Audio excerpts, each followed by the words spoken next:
बिस्मिल्लाहिर्रहमानिर्रहीम। Chemistry second year national book foundation chapter number 4 स्टेशियोमेट्री। आज का हमारा ये लास्ट टॉपिक स्टेशियोमेट्री के आखिरी चंद न्यूमेरिकल जो हमारे एक्सरसाइज बचते थे उस पे है। उम्मीद है आपको अभी तक के पांच जो लेक्चर्स हो चुके हैं न्यूमेरिकल्स के उसमें जब समझ आ चुका होगा। अगर कोई बात परेशानी कर रही है तो फौरन इनबॉक्स करें और उसका जवाब इनबॉक्स में मुझसे ले लें। आई डोंट थिंक कि आपको कोई परेशानी होगी। स्टार्ट से जो शुरू वाली एग्जांपल्स हैं या असाइनमेंट्स हैं, कंसेप्ट असेसमेंट्स हैं, उनको लाजमी करें ताकि ये आपको बआसानी समझ आ सके।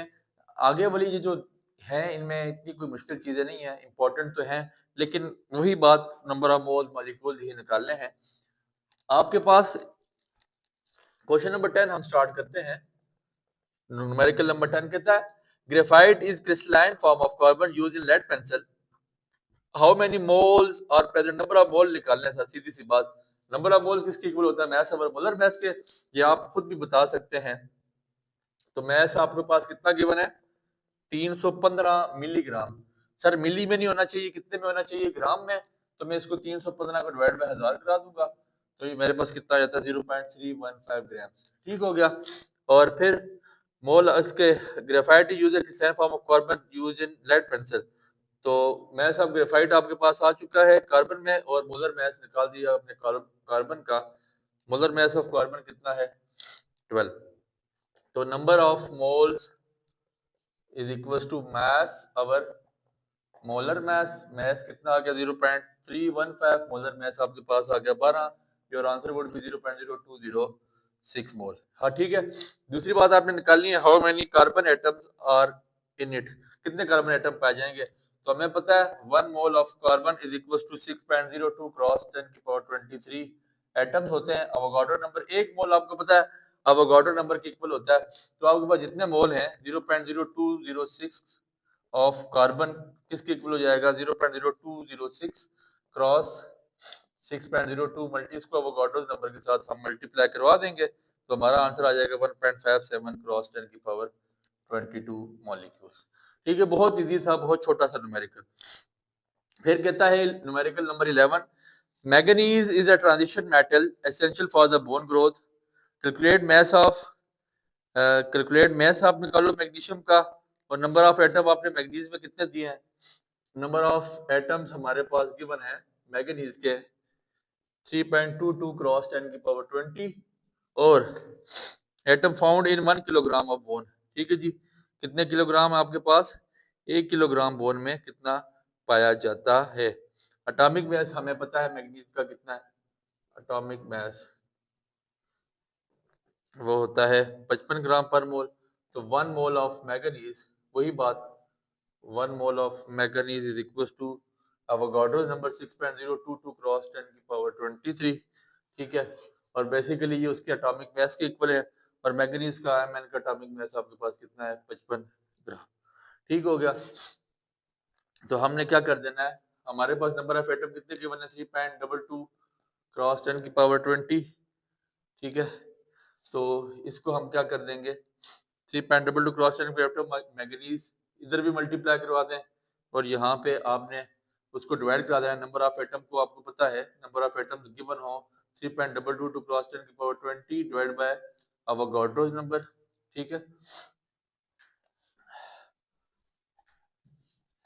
3 पॉइंट लिखिएगा 3.22 क्रॉस 10 की power 20 atom of manganese which is equal to this atom divided by Avogadro's number multiply by आपके पास कितना आ जाएगा?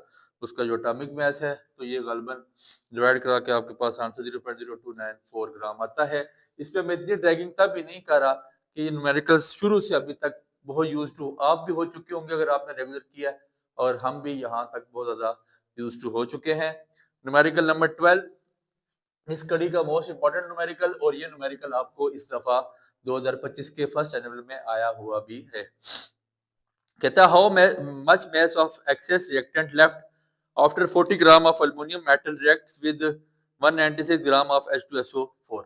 तो सबसे पहले तो आप इसका रिएक्शन करवा लें, एल्युमिनियम का plus H2SO4 gives us Al2SO3 SO4 whole thrice plus आपके पास हाइड्रोजन गैस निकल जाएगी 3H2 3H2SO4, ये आपके पास रिएक्शन बैलेंस हो गया। ठीक हो गया।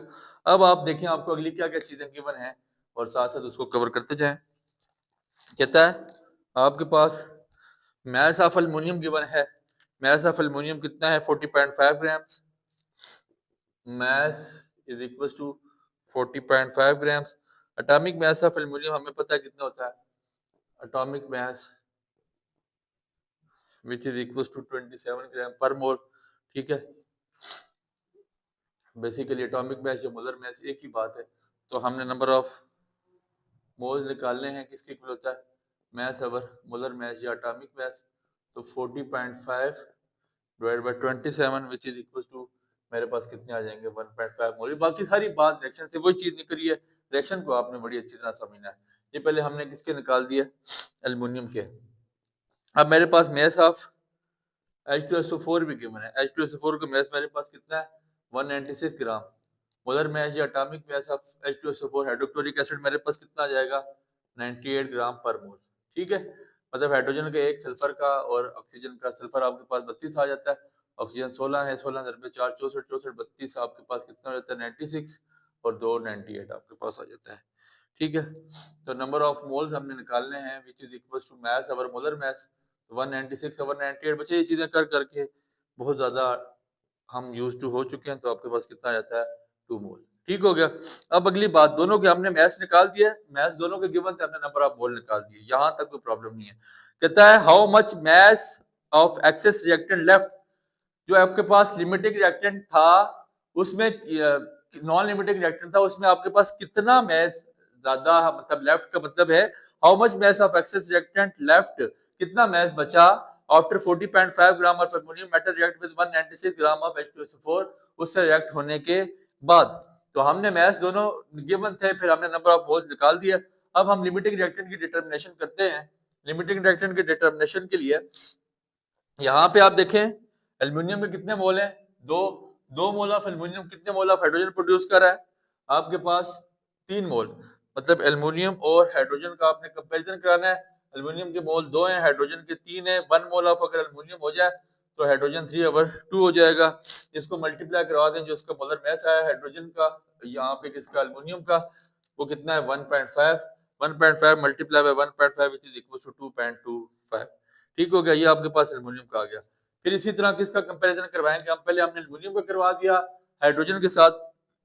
अब हम हाइड्रोक्लोरिक एसिड, इसका सल्फ्यूरिक एसिड का H2SO4 का कंपैरिजन करवाते हैं। H2SO4 का किसके साथ, हाइड्रोजन के साथ। तो H2SO4 के कितने मोल हैं 3, हाइड्रोजन के भी कितने मोल है 3। तो आपके पास कितने मोल की बने हैं H2SO4 के, जो हमने मोल निकाले हैं वो 2 हैं। तो क्या हो जाएगा, इसके 3 है तो इसके 3 है, इसका अगर 1 है तो इसका भी 1 होगा। तो इसका अगर आपके पास 2 है तो 2 आपके पास इसके भी आ जाएंगे। तो इसके भी कितने मोल है 2 मोल ऑफ H2। देखे ना, अगर इसके 3 है इसके भी 3 है, इसी नीचे आगे डिवाइड होगा 1 बचता है। तो आप 1 लिखें या डायरेक्टली इस तरह लिखें तब भी एक ही बात होती है। समझ आ गई बात की। पहले एल्युमिनियम का कंपैरिजन करवाया हाइड्रोजन के साथ, फिर हाइड्रोक्लोरिक एसिड का कंपैरिजन करवाया हाइड्रोजन के साथ। अब एल्युमिनियम और हाइड्रोक्लोरिक एसिड का आपस में कंपैरिजन करवाते हैं, क्योंकि दोनों रिएक्टेंट है। हम फिर निकालेंगे कि कितना मास हमारे पास बचता है एल्युमिनियम का और हाइड्रोक्लोरिक एसिड का। 2 मोल है हाइड्रोक्लोरिक एसिड के, 3 मोल है। अगर 1 मोल हो तो 2 नीचे आके डिवाइड हो जाएगा। मल्टीप्लाई आपके पास नंबर ऑफ मोल्स कितने गिवन है, आपने मल्टीप्लाई करवा देना है इसको नंबर ऑफ मोल के साथ। ठीक है, नंबर ऑफ मोल्स हम इसके साथ मल्टीप्लाई करवा देते हैं। हमारे पास नंबर ऑफ मोल्स गिवन है H2SO4 के नंबर ऑफ मोल्स हमारे पास 2 गिवन है। इसको 2 से मल्टीप्लाई करवा देते हैं तो आपके पास क्या हो जाएगा, एल्युमिनियम का हमने कंपैरिजन करवा दिया, सॉरी सॉरी सॉरी सॉरी ये गलती है बच्चे। H2SO4 का कंपैरिजन करवाएंगे हम, क्योंकि हमारे पास H2SO4 के वो तो हम निकाल चुके हैं पहले एल्युमिनियम के ना। तो H2SO4 का कंपैरिजन करवाएं एल्युमिनियम के साथ। H2SO4 के 3 मोल, एल्युमिनियम के 2 मोल। अगर इसका 1 हो जाएगा तो 3 नीचे आके डिवाइड हो जाएगा। इसके नंबर ऑफ मोल्स हमने निकाले हैं H2SO4 के, इसको मल्टीप्लाई करवा देंगे 2 के साथ। 2 2 जार 4, 4/3 which is equal to 1.33 mole of aluminium आ जाएंगे। ठीक हो गया। अब आपने उसने ये बात बोली है कि कितनी अमाउंट बिहाइंड बचती है, मैं amount of aluminium left behind, कितनी एल्युमिनियम की अमाउंट बचती है। तो शुरू में एल्युमिनियम के मोल कितने थे, आपने यहाँ निकाल दिए थे, कितने 1.5 माइनस एल्युमिनियम के मोल कितने आपके पास आ चुके हैं अभी 1.3, तो 0.17 मोल ऑफ एल्युमिनियम लेफ्ट बिहाइंड। ठीक है, हमने मोल निकाल दिया। अब हमने इसका मैस भी निकालना है, मैस कितना बचता है, ये आ गया आपके पास मोल जो आपकी रिक्वायरमेंट थी। अब ये आपके पास मैस आ गया, मैस कितना बचता है, moles multiply by molar mass 0.17 और मोलर मैस आपके पास कितना है 27, तो ये आपके पास 4.59 ग्राम मोलर मैस ऑफ एल्युमिनियम 27 होता है। मैस आपके पास कितना बच गया 4.59 gram. The most important numerical from whole chapter, पूरी एक्सरसाइज में से अगर कोई न्यूमेरिकल आने वाला है या जो आया भी था तो वो यही न्यूमेरिकल था। उम्मीद है आपको बात यहाँ तक समझ आई है, इसका स्क्रीनशॉट ले लें। वही बातें हैं जो शुरू वाले क्वेश्चन से अभी तक हम करते आए, कोई नई चीज हमने यहाँ पे नहीं पढ़ी, इसलिए मैं नहीं समझता कि आपको डिफिकल्टी होगी। अगर स्टार्ट से आप इस चीज को समझते सीखते आ रहे हैं तो फिर आपके लिए ये परेशानी का सबब नहीं बनेगा इंशाल्लाह। ठीक हो गया, आप इसको साथ साथ करते हैं, समझते हैं, सीखते आए। इसके बाद न्यूमेरिकल नंबर 13 कहता है कैलकुलेट मास ऑफ SO2, मास निकालना है। Calculate mass of SO2 that produce the 155 gram mass of copper from the roasting of CuS। CuS हमारे पास पहले रेशन लिख लें, सी रोस्टिंग हो रही है ऑक्सीजन के साथ, तो आपके पास क्या बच जाएगा, कॉपर अलग हो जाएगा और SO2 आपके पास अलग हो जाएगा। मास ऑफ कॉपर मेरे पास गिवन है कितना 155 ग्राम।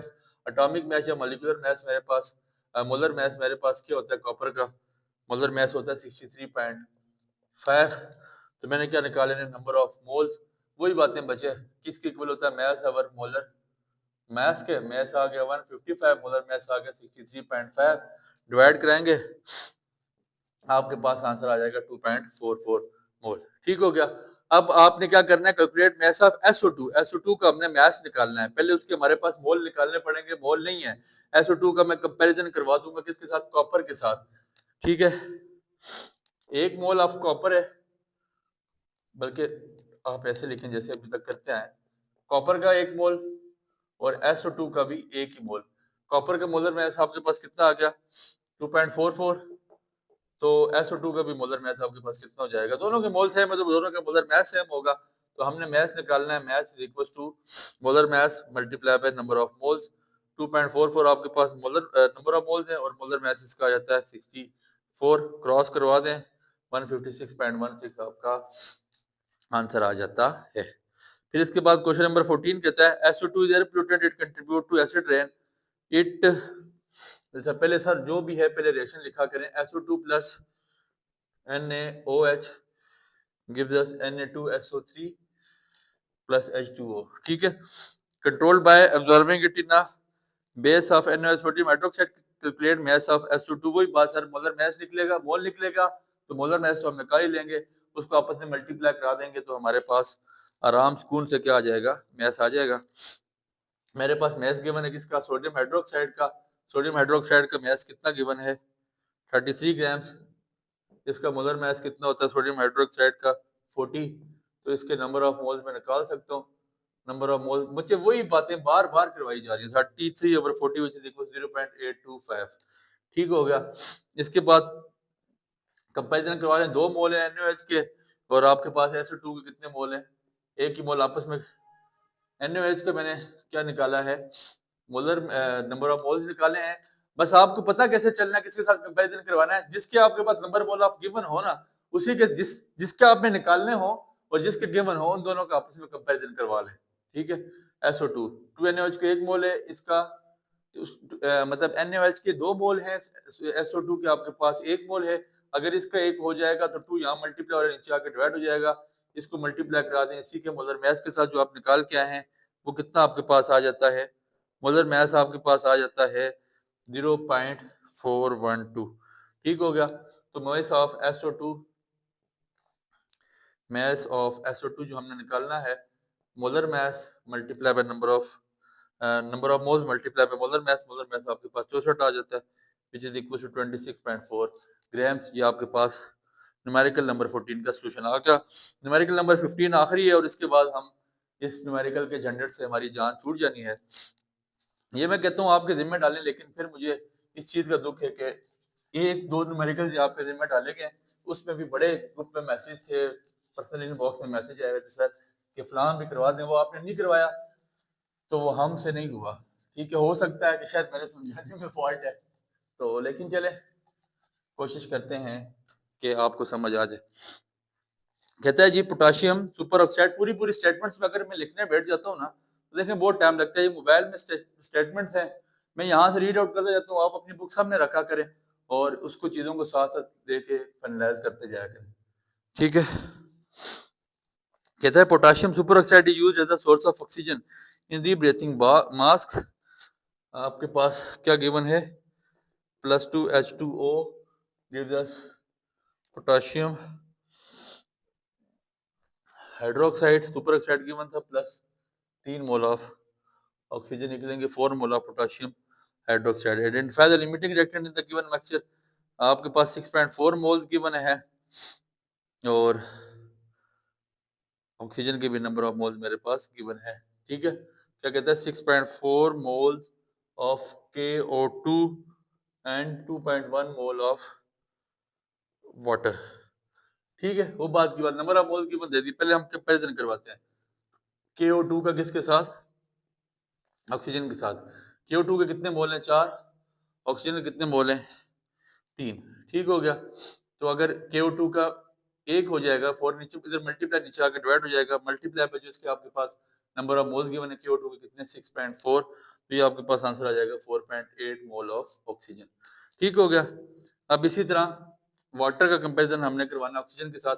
वाटर के आपके पास कितने मोल हैं 2, ऑक्सीजन के आपके पास कितने 3। अगर वाटर का 1 हो जाएगा तो ऑक्सीजन के आप 2 मल्टीप्लाई हो रहा है नीचे आके डिवाइड हो जाएगा। ऑक्सीजन के हमारे पास वाटर के मोल गिवन है कितने 2.1, इसको मल्टीप्लाई बाय 2.1 करवा देंगे, आपका आंसर 3.15 मोल ऑफ ऑक्सीजन बन जाएगा। ठीक हो गया। इसी तरह अब दूसरा क्वेश्चन आपके जिम्मे छोड़ देता हूँ, एक तो आप करें ना 8.4 मोल of potassium super oxide and 1.5 mole of water. ठीक है, तो यहाँ देखें पोटाशियम सुपर ऑक्साइड के कितने मोल हैं 4, यहाँ पे उसी तरह बिल्कुल सेम है, बट नंबर ऑफ मोल यहाँ पे जो गिवन है 8.4 के साथ मल्टीप्लाई करा देना है। ये भी ऊपर से ये स्टेप दोनों सेम करने हैं, इसको मल्टीप्लाई 6.4 के साथ करा दो, यहाँ पे मल्टीप्लाई 8.4 के साथ करा दूंगा, इसको मल्टीप्लाई 2.1 के साथ करा दो, यहाँ मल्टीप्लाई 1.5 के साथ करवा दूंगा। इसी के साथ हमारा ये लेक्चर और ये चैप्टर इख्तिताम पजीर हुआ। उम्मीद है बातें आपको समझ आ चुकी हैं। आई डोंट थिंक कि यहाँ तक आपके लिए कोई प्रॉब्लमेटिक चीज़ें हैं। वही चीज़ें एक दफ़ा हम यहाँ पे रिवाइज जो हम फार्मूले पढ़ के आए, तकरीबन मोलरिटी का फार्मूला पढ़ा, वॉल्यूम का हमने यहाँ फार्मूला पढ़ा, फिर उसके अलावा number of moles, number of molecules हमने निकालने। तो ये सारी चीज़ें हमें पता होनी चाहिए। फार्मूले एक दफ़ा आपने अलग करके लिखने हैं और इंशाल्लाह हमारी इसकी PDF कल परसों तक लॉन्च हो रही है। उस PDF में मैंने बच्चे को कहा है कि वो बच्ची क्या करेगी कि फार्मूले जितने इस्तेमाल हुए हैं वो सारे फार्मूले अलग पेज पे एक करके लिखे, ताकि हमें ऐसा हो कि समझने में आसानी हो। उम्मीद है आपको बात समझ आ गई है। दुआ में इस चीज़ को याद रखिएगा। बहुत शुक्रिया।